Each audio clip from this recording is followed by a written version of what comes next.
안녕하십니까? 부동산 엑스파일 굿모닝 신소장의 신소장입니다. 여러분 안녕하세요. 네, 오늘은 뉴스 한 꼭지를 이야기를 드려보도록 하겠습니다.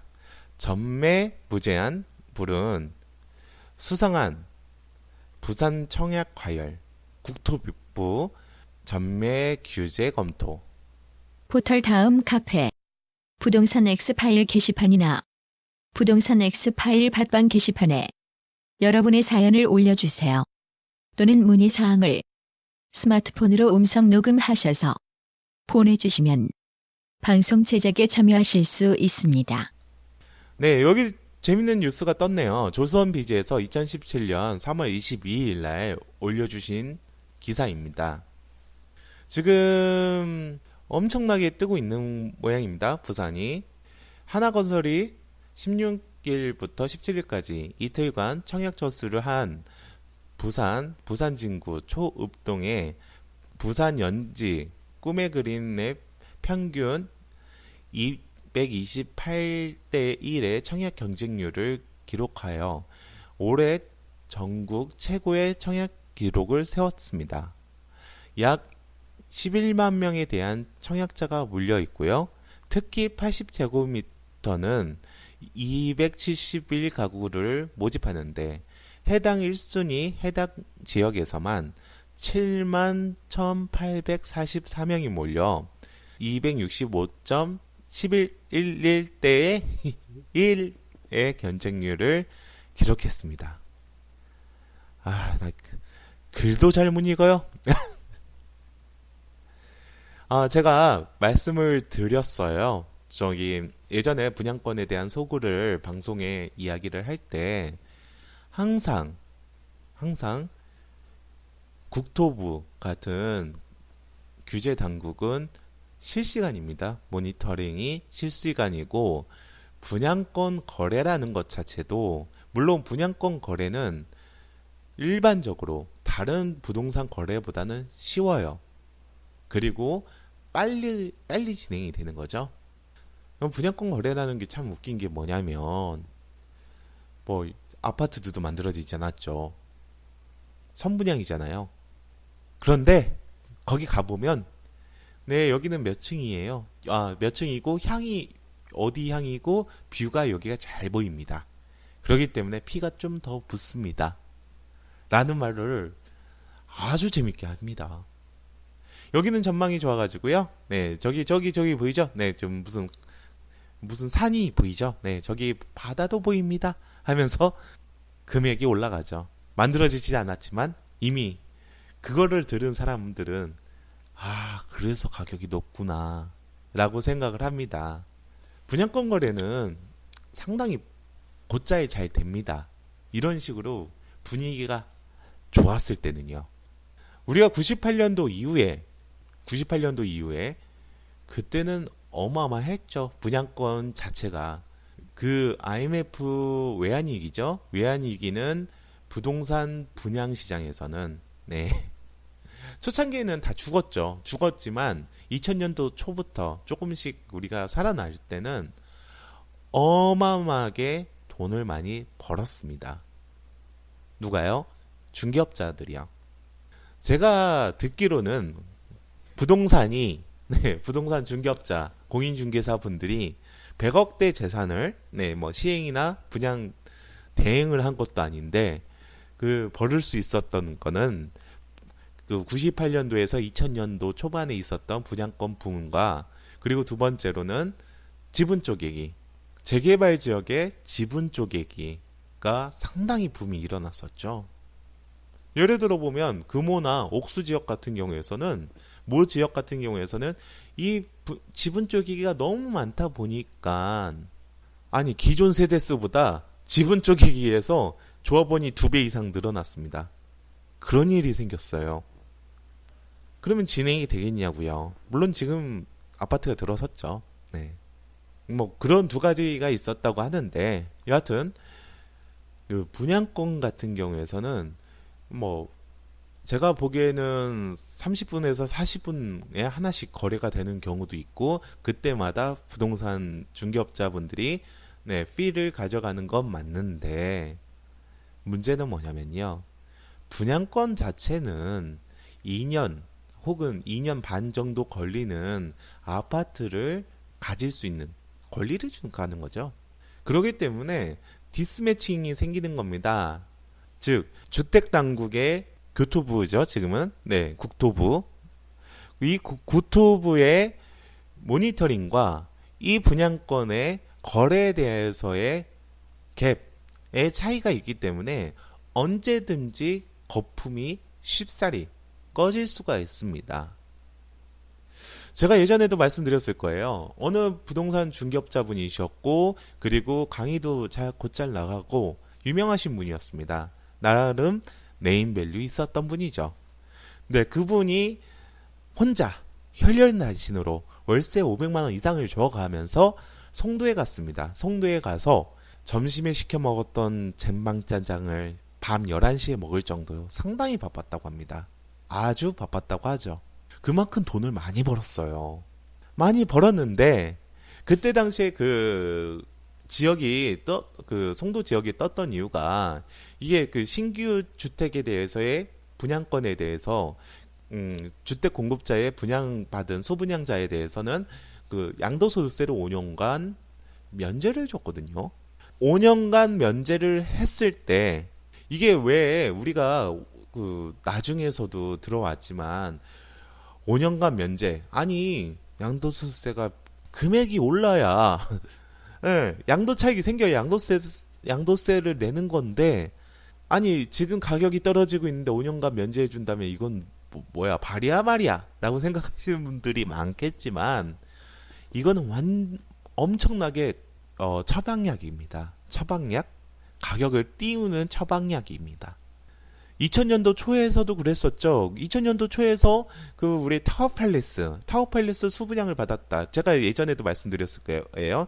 이한구 총리께서 타워팰리스를 그 전매로 샀죠. 그리고 그 타워팰리스를 전매로 사가지고 3억 4천 정도의 시세 차익을 남겼다고 합니다. 이게 새후인지 새전인지는 모르겠어요. 근데 만약에 이한구 총리가 그 전에 1년 전에 1년이나 6개월 전에 수분양을 받았다면 그리고 2006년도나 2007년도에 팔았다면 그러면 몇십억입니다. 시세 차익이. 몇십억씩이라고 하면은 되게 큰 것 같아. 한 15억 정도는 될 수도 있겠네요. 무슨 타임마다 틀릴 수도 있겠지만 그게 시세 차익입니다. 또 양도소득세도 안 내요. 네, 그걸로. 와, 그런 시절이 있었습니다. 이게 사람들이 합숙 효과를 받은 거죠. 그래서 송도도 그렇게 진행이 됐던 거예요. 그런데 우리가 이 양도소득세 감면이나 면제 같은 경우에서는 우리가 초과이익 한수처럼 일몰기간을 줘요. 물론 거기는 유예기간이었던 거고 약간 다르긴 하지만 일몰기간을 줍니다. 1년 정도 통상적으로 주는데 그게 2010년 2월 24일인가 그럴 거예요. 그 기일이 되자마자 진짜 거짓말처럼 전화 한 통이 안 왔습니다. 문제점은 뭐냐? 그럼 벌었던 돈 가지고 팔고 가면 되겠지. 뭐 사무실? 그래 권리금 없이 팔고 나가면 되겠다. 내가 벌어둔 돈이 이미 이 정도인데 라고 할 수도 있겠지만 문제는 그분 자체가 5억짜리 이상의 아파트를 2개를 가지고 있었다는 겁니다. 분양권을요. 망한 거죠. 이런 겁니다. 규제당국이나 이런 국토부의 시그널 혹은 인위적으로 띄웠을 때 그 정책이나 제도에 대해서의 일몰기간 사라지는 거. 예전에 그 재개발이 2006년도에 시작을 했을 때 831 대책, 이건 물론 전에 나왔지만 831 대책이 나오자마자 진짜 사람이 뚝 끊겼다고 했거든요. 그거랑 마찬가지입니다. 이게 부동산이라는 게 심리적인 게 상당히 크죠. 그렇기 때문에 그런 거 상당히 조심하셔야 됩니다. 이거요, 부산이요, 100% 떨어집니다. 이거 자체가, 그러니까 여러분께서 나는 그래도 분양권을 하겠어, 정말 하겠어 라고 하면은 초단타로 가야 되고요. 그리고 리스크 되게 듬뿍 껴안고 가야 됩니다. 물론 이것들의 문제가 여기 뭐 세력에 포함을 시킨다던가 이게 우리가 11.3 대책을 하기 전에 어느 세력이 있었다고 전 들었어요. 이건 뉴스에 나온 겁니다. 지방권에 있는 세력, 완전 예전에 제가 항상 말씀드렸을 거예요. 썰전에 지금은 사업 잘하고 계시는 강용석 씨, 강용석 변호사가 그때 썰전에서 나왔을 때 초기 분양권 피는 업자들이 어울린다라고 하거든요. 그게 맞습니다. 그래서 분양권 시장 자체는 우리가 접근하기에는, 사람들이 접근하기는 힘든 시장입니다. 제가 말씀을 드렸잖아요. 네. 그게 분양권 모델하우스 인근에는 아시다시피 그 떡다방들 상당히 많을 거고요. 그리고 포장마차가 꼭 있다. 네, 포장마차가 하나 있습니다. 네, 거기 하면은 진짜 온갖에서 다 올라와요. 네, 다 떡다방 분들입니다. 띵뛰기 하신 분들이고요. 어떻게 보면 그 사람들이 되게 선수죠. 이런 언제 꺼질지 모르고 되게 핫한 부분에 대해서 편승해서 진행을 한다는 거. 그리고 여기에서 돈 벌기 힘들어요. 초기 피는 업자들이 올린다. 두 번째는 국토부의 시그널이나 규제와 그리고 이 그 분양권 거래에 대해서의 기간에 대한 갭이 있기 때문에 디스매칭이 있기 때문에 문제가 크다라는 겁니다. 제가 말씀드릴게요. 부산 떨어집니다. 네, 이건 떨어질 거고요. 네, 여기서 보면 재개발 지역도 오른다고 합니다. 이런 식으로 항상 그 유동자금, 부동자금이라고 하죠. 지금 움직이지 않으니까 유동자금은 항상 철을 따라서 쫓아가는 것 같아요. 네, 그리고 그것을 조금이라도 받아먹기 위해서 움직이는 중개업자들도 상당히 많은 것 같습니다. 제가 그거 싫어가지고 렌트 시장이 왔잖아요. 재개발 지역에서 한참 투자자분들하고도 잘하고 하다가 여하튼 제가 볼 때는 여기 재개발 시장도 상당히 안 좋습니다.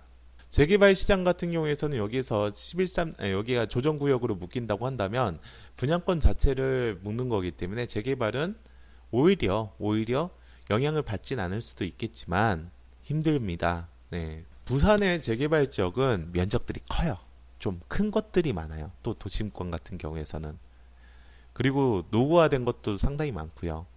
자, 면적이 크다 첫 번째, 그리고 노후화된 게 많다 두 번째. 여기서 결론이 나옵니다. 방정식 같은 결론이 나옵니다. 진행 절대 안 된다 세 번째입니다.